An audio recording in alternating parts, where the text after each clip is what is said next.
Homiladorlik bu eng muhim davrlardan biri bo'lib, bu vaqtda nafaqat o'z sog'lig'ingiz haqida, balki kelajakdagi farzandingiz salomatligi haqida ham qayg'urishingiz kerak. Bugun biz homiladorlik davrida organizmni qo'llab-quvvatlovchi tabiiy qo'shimchalar, vitamin komplekslar haqida gaplashamiz. Medveji ushki, burushki bu unikalni juda ham zo'r mahsulot hisoblanadi. Ayniqsa homilador vaqtida ayollarda uchraydigan sistit kasalliklarni davolashda juda ham yaxshi yordam beradi. Homiladorlar emas, balki bu har bitta inson uchun juda ham zo'r mahsulot hisoblanadi. Mikroblarga, yallig'lanishga qarshi siydik haydovchi, tuzlar, qumlarni tozalovchi, oyoqlardagi buyrakdan bo'ladigan muammo shishlarni qaytaruvchi juda ham zo'r mahsulot hisoblanadi. O'zim ham buyragimda muammo borligi uchun juda ham sevib iste'mol qilaman. Tezda og'riqni qoldirib, siydikni haydab beradi, mikrob yallig'lanishga qarshi ta'sir ko'rsatadi. Juda ham zo'r mahsulot.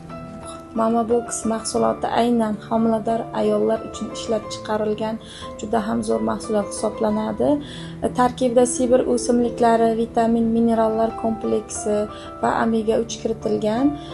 Umumiy ahvolni yaxshilaydi, energiya beradi, charchoqni kamaytiradi, stressni kamaytiradi va onamiz uchun ham, ayniqsa bolajonimiz uchun ham miya rivojlanishi, skelet tizimi rivojlanishi, umuman bola rivojlanishi uchun tarkibiga 30 ta noyob vitamin, minerallar va omega 3 kiritilgan.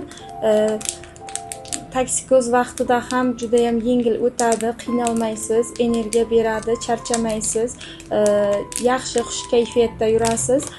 Juda ham noyob, zo'r mahsulot hisoblanadi. Kalsiy va vitaminni bola va onaning tishlari hamda suyaklari uchun eng zarur element hisoblanadi. Homilador vaqtida ayniqsa ayollarimiz uchun kalsiy, vitamin, kalsiy juda ham zarur, chunki organizm ikki kishi uchun ishlaydi. Albatta, vitamin tabiiy kalsiyimiz kalsiyga bo'lgan ehtiyojni butunlay to'ldirib beradi. Har bitta homilador ayollar uchun, har bitta inson uchun vitaminli kalsiyimizni tavsiya qilamiz. O'zingiz va farzandingiz sog'lig'i haqida qayg'uring, ishonchli vositalardan foydalaning va sog'lom bo'ling. Yana ko'rishguncha.